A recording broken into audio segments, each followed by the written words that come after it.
Hello everyone, आज हम पढ़ेंगे second chapter of class 9th political science, constitutional design. हमने लास्ट चैप्टर में पढ़ा था कि जो डेमोक्रेटिकली इलेक्टेड लीडर्स होते हैं वो अपने मन से चीजें नहीं कर सकते। कुछ बेसिक रूल्स होते हैं जो गवर्नमेंट और सिटीजन्स को मानने पड़ते हैं। ये सब रूल्स मिलके बनाते हैं किसी भी देश का कॉन्स्टिट्यूशन। कॉन्स्टिट्यूशन किसी भी कंट्री का सुप्रीम लॉ है और ये तय करता है कि कंट्री में सिटीजन्स के राइट्स क्या होंगे, गवर्नमेंट के पावर्स क्या होंगे और गवर्नमेंट कैसे काम करेगी। तो इस चैप्टर में हम जानेंगे कि हमें कॉन्स्टिट्यूशन की क्यों जरूरत है, कॉन्स्टिट्यूशन कैसे बनता है और इसे कौन बनाता है, और अगर एक बार कॉन्स्टिट्यूशन बन गया तो क्या हम उसमें चेंजेस ला सकते हैं या नहीं। Democratic constitution in south Africa. ये है नेल्सन मंडेला। इनको और इनके साथ 7 और लीडर्स को 1964 में लाइफ इम्प्रिजनमेंट की सजा मिली क्योंकि इन्होंने ब्रिटिश गवर्नमेंट के अपार्थाइड सिस्टम के खिलाफ आवाज उठाई थी, जिसकी वजह से इनको 28 साल तक साउथ अफ्रीका के सबसे भयानक प्रिजन रॉबिन आइलैंड में रहना पड़ा। अपार्थाइड एक तरह का डिस्क्रिमिनेटरी सिस्टम था जिसको कि व्हाइट यूरोपियंस ने साउथ अफ्रीकन्स पे इम्पोज किया था।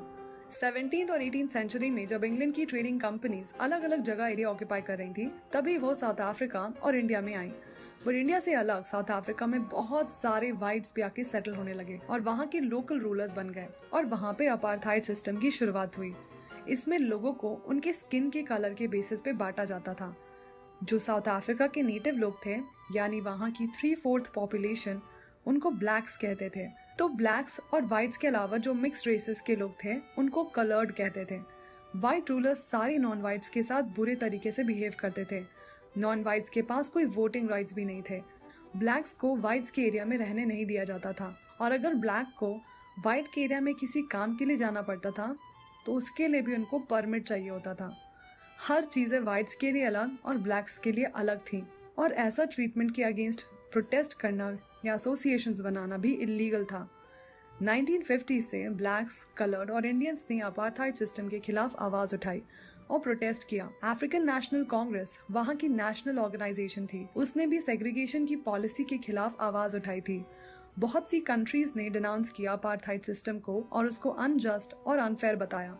पर जो व्हाइट रेसिस्ट गवर्नमेंट थी साउथ अफ्रीका में, वो अपार्थाइड प्रैक्टिस करती रही। टुवर्ड्स अ न्यू कॉन्स्टिट्यूशन जब प्रोटेस्ट और स्ट्रगल चलते रहे अपार्थाइड सिस्टम को खत्म करने के लिए, तब गवर्नमेंट ने रियलाइज किया कि अब शायद वो ब्लैक्स को रिप्रेस करके नहीं रूल कर सकते।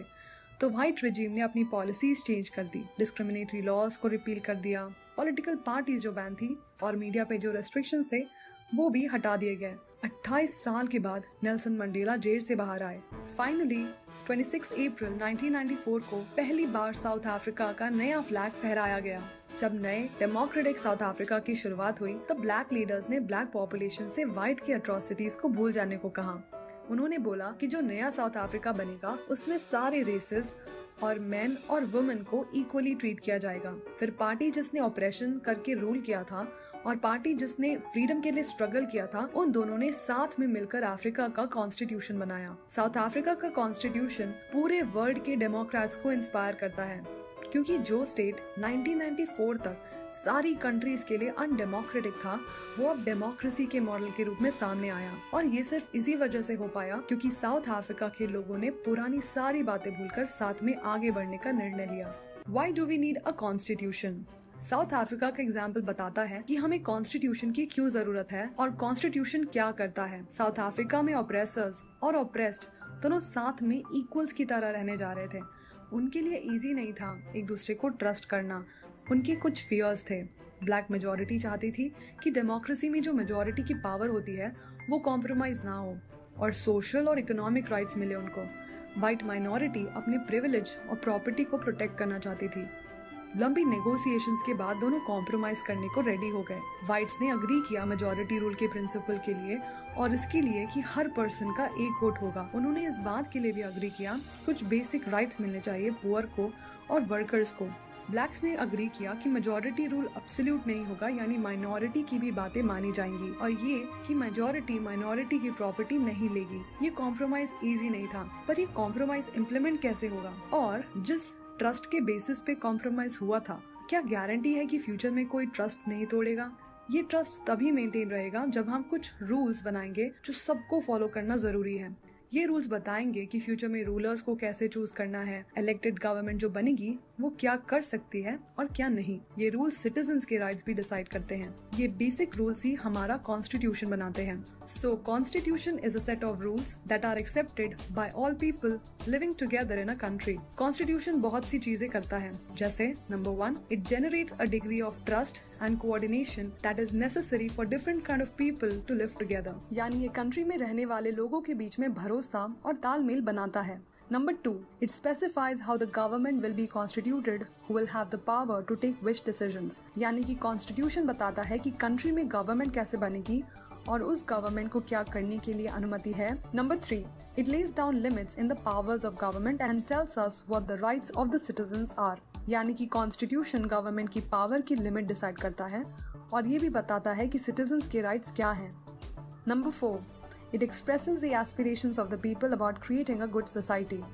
कॉन्स्टिट्यूशन ये भी बताता है कि कंट्री की क्या आकांक्षा है और हम किस तरह की सोसाइटी चाहते हैं। Number 5, it is the supreme law that determines the relationship among people living in a territory and also the relationship between the people and the government। World में बहुत सी कंट्रीज का खुद का कॉन्स्टिट्यूशन है, बट जरूरी नहीं है कि जो कंट्रीज का कॉन्स्टिट्यूशन है वो सारी डेमोक्रेटिक होंगी। पर हाँ, ये जरूर है कि जो डेमोक्रेटिक कंट्रीज हैं उनका कॉन्स्टिट्यूशन जरूर होता है। जैसे वॉर ऑफ इंडिपेंडेंस के बाद यूएसए ने खुद को कॉन्स्टिट्यूशन दिया था और फ्रांस में फ्रेंच रेवोल्यूशन के बाद डेमोक्रेटिक कॉन्स्टिट्यूशन को अप्रूवल दी थी। Making of the Indian constitution.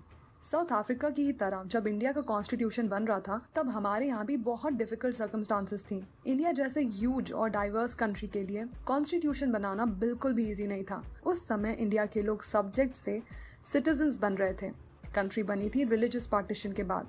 ये इंडिया और पाकिस्तान दोनों में रहने वाले लोगों के लिए बहुत ही ट्रॉमेटिक एक्सपीरियंस था। एटलीस्ट 10 लाख लोग मर गए थे दोनों साइड के। इसी बीच एक और प्रॉब्लम थी। इंडिया में उस टाइम 560 से ज्यादा प्रिंसली स्टेट्स थे और जब अंग्रेज जाने लगे तब इन प्रिंसली स्टेट्स को 3 ऑप्शन दिए गए। पहला, या तो वो इंडिया में मिल जाएं, दूसरा या वो पाकिस्तान में मिल जाएं, या तीसरा इंडिपेंडेंट रहें।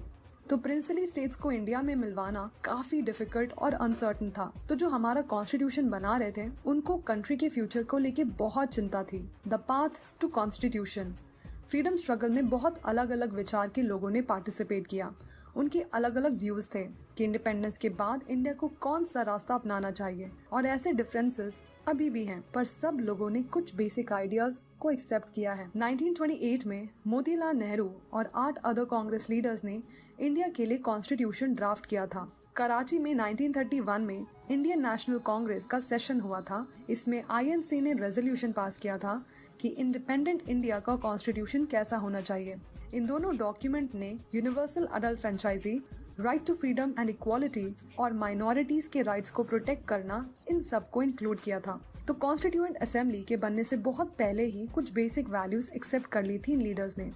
इंडिपेंडेंस से पहले जब इंडिया में इलेक्शंस होते थे तो उसमें बहुत ही कम लोग पार्टिसिपेट कर पाते थे, जिसकी वजह से लेजिस्लेचर बहुत वीक था। पर इससे हमने जाना कि गवर्नमेंट कैसे काम करती है और ये जो एक्सपीरियंस गेन किया इंडियंस ने, उसने हमारी बड़ी हेल्प की इंडिपेंडेंस के बाद अपने खुद के इंस्टीट्यूशंस बनाने में।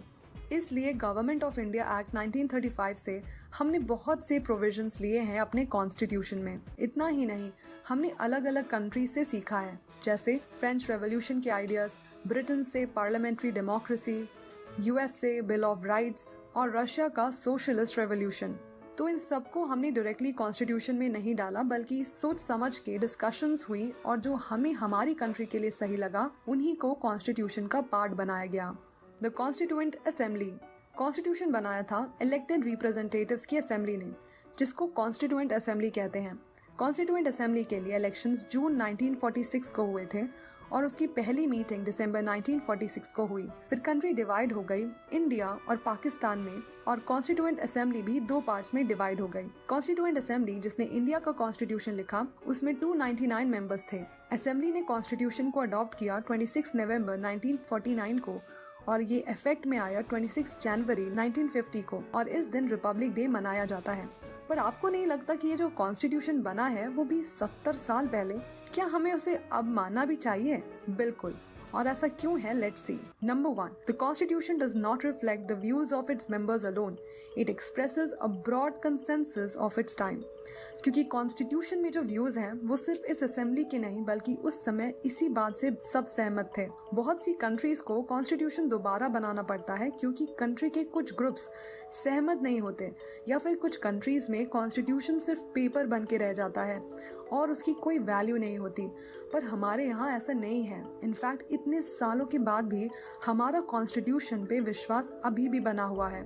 Number 2, constituent assembly represented the people of India. पर आप बोलोगे कि जब सिर्फ कुछ लोगों ने ही वोट दिया, बहुत सारे लोग चूज ही नहीं कर पाए अपने रिप्रेजेंटेटिव्स, तो कैसे ये कॉन्स्टिट्यूशन सबको रिप्रेजेंट कर रहा है?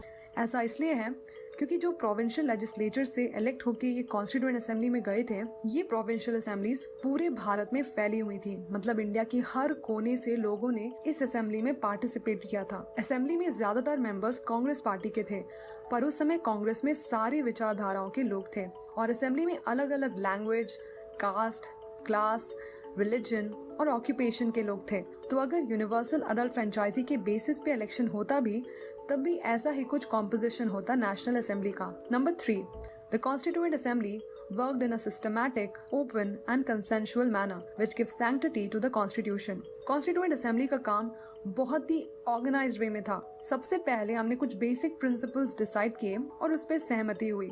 फिर एक ड्राफ्टिंग कमेटी बनाई गई जिसके चेयरमैन थे B.R. अम्बेडकर। उसमें ड्राफ्ट कॉन्स्टिट्यूशन बनाया गया। बहुत सारे राउंड्स ऑफ डिस्कशंस हुए उस ड्राफ्ट कॉन्स्टिट्यूशन के। 2000 से भी ज्यादा अमेंडमेंट्स को कंसिडर किया गया। मेंबर्स ने 114 डेज तक डेलिब्रेशंस की, जो कि 3 साल तक चली। जो भी डॉक्यूमेंट प्रेजेंट किया गया था और जो भी शब्द बोले गए थे कॉन्स्टिट्यूएंट असेंबली में, उन सबको रिकॉर्ड और प्रिजर्व करके रखा गया है, जिनको कॉन्स्टिट्यूएंट असेंबली डिबेट्स कहते हैं। ये डिबेट से हमें पता चलता है कि जो प्रोविजंस हैं कॉन्स्टिट्यूशन में, उनका क्या मतलब है। Guiding values of the Indian constitution. Constitution की फिलॉसफी समझने के लिए हमें 2 चीजें जानना जरूरी है। पहले उन लोगों के व्यूज को समझना जिन्होंने कॉन्स्टिट्यूशन बनाया था, और ये भी जानना जरूरी है कि कॉन्स्टिट्यूशन में खुद क्या लिखा है उसकी फिलॉसफी के बारे में, जो कि प्रियम्बल में है। तो चलो इन दोनों के बारे में एक एक करके पढ़ते हैं। गांधी जी भले ही कॉन्स्टिट्यूएंट असेंबली के पार्ट नहीं थे, पर बहुत से लोग जो कॉन्स्टिट्यूएंट असेंबली में थे वो उनके व्यूज को फॉलो करते थे। गांधी जी ने अपनी मैगजीन यंग इंडिया में बहुत साल पहले 1931 में लिखा था कि उनको कैसा कॉन्स्टिट्यूशन चाहिए। गांधी जी की तरह अम्बेडकर जी भी इनइक्वालिटी को खत्म करना चाहते थे, पर उन दोनों के अलग अलग व्यूज थे कि कैसे इनइक्वालिटी को हटाया जाए। इनफैक्ट अम्बेडकर जी ने बहुत सारे मौके पर गांधी जी को बहुत क्रिटिसाइज किया है। Philosophy of the Indian constitution. Preamble constitution के सारे आर्टिकल्स को गाइड करती है। ये अमेरिकन मॉडल की इंस्पिरेशन से बना है। चलो प्रियम्बल पढ़ते हैं और जो भी इम्पोर्टेंट वर्ड्स हैं उनको समझते हैं। We the people of India. We the people of India का ये मतलब है कि जो कॉन्स्टिट्यूशन है हमारा, वो हम सब ने अपने रिप्रेजेंटेटिव्स के थ्रू बनवाया है। ये हमें कोई किंग या फॉरेन पावर्स ने नहीं दिया। Having solemnly resolved to constitute India into a sovereign. Sovereign मतलब होता है कि इंडिया अपने डिसीजंस खुद से ले सकती है, बोथ इंटरनल डिसीजन और एक्सटर्नल डिसीजन। सोशलिस्ट का मतलब है कि हमारी जो वेल्थ है वो society as a whole generate करती है, तो इसका डिस्ट्रीब्यूशन भी इक्वली होना चाहिए। गवर्नमेंट लैंड की ओनरशिप को रेगुलेट करेगी ताकि सोशल इकोनॉमिक इनइक्वालिटीज कम हो। सेक्युलर का मतलब है सिटीजन्स को फ्रीडम है कोई भी रिलीजन फॉलो करने की। गवर्नमेंट का कोई स्टेट रिलीजन नहीं है और उनके लिए सारे रिलीजन एक समान है। डेमोक्रेटिक मतलब लोगों के इक्वल पॉलिटिकल राइट्स हैं, वो अपने रूलर्स चुन सकते हैं और गवर्नमेंट को बेसिक रूल्स मानने पड़ेंगे। रिपब्लिक का मतलब है कि हमारा जो हेड ऑफ स्टेट है यानी हमारे प्रेसिडेंट, वो इलेक्टेड होंगे, हेरिडिटरी नहीं। And to secure to all its citizens justice मतलब सिटीजन्स के बीच में भेदभाव नहीं कर सकते कास्ट, रिलीजन और जेंडर के बेसिस पर। Social, economic and political liberty मतलब लोगों के ऊपर कोई अनरीजनेबल रेस्ट्रिक्शंस नहीं होंगी। उनको थॉट, एक्सप्रेशन और एक्शन की फ्रीडम है। Of thought, expression, belief, faith and worship. Equality यानी लॉ के सामने सब इक्वल हैं और हमें सबको इक्वल अपॉर्चुनिटी देनी चाहिए। Equality of status and opportunity, and to promote among them all fraternity यानी आपस में भाईचारे के साथ रहना चाहिए। कोई भी देशवासी को अपने से कम नहीं समझना चाहिए हमें। assuring dignity to all the individual and unity and integrity of the nation. In our Constituent Assembly, this 26th day of November 1949, do hereby adopt, enact, and give to ourselves this Constitution. Institutional Designs. Constitution सिर्फ values और philosophy बारे में नहीं है, बल्कि ये भी बताता है कि इंस्टीट्यूशनल अरेंजमेंट में कैसे इन वैल्यूज को लाया जाए। ये बहुत ही लॉन्ग और डिटेल्ड डॉक्यूमेंट है, इसलिए हम बदलते समय के साथ कॉन्स्टिट्यूशन में कुछ बदलाव भी ला सकते हैं। जिन्होंने ये कॉन्स्टिट्यूशन बनाया था, उनके अकॉर्डिंग कॉन्स्टिट्यूशन को लोगों की एस्पिरेशंस और सोसाइटी में आ रहे बदलाव के मुताबिक होना चाहिए। उन्होंने कॉन्स्टिट्यूशन को एक सीक्रेट, स्टैटिक और अनऑल्टरेबल लॉ जैसा नहीं देखा, तो उन्होंने कुछ प्रोविजंस भी बनाए हैं कि किस तरह हम कॉन्स्टिट्यूशन में कुछ चेंजेस ला सकते हैं। इनको हम कॉन्स्टिट्यूशनल अमेंडमेंट कहते हैं। So it's the end of the video.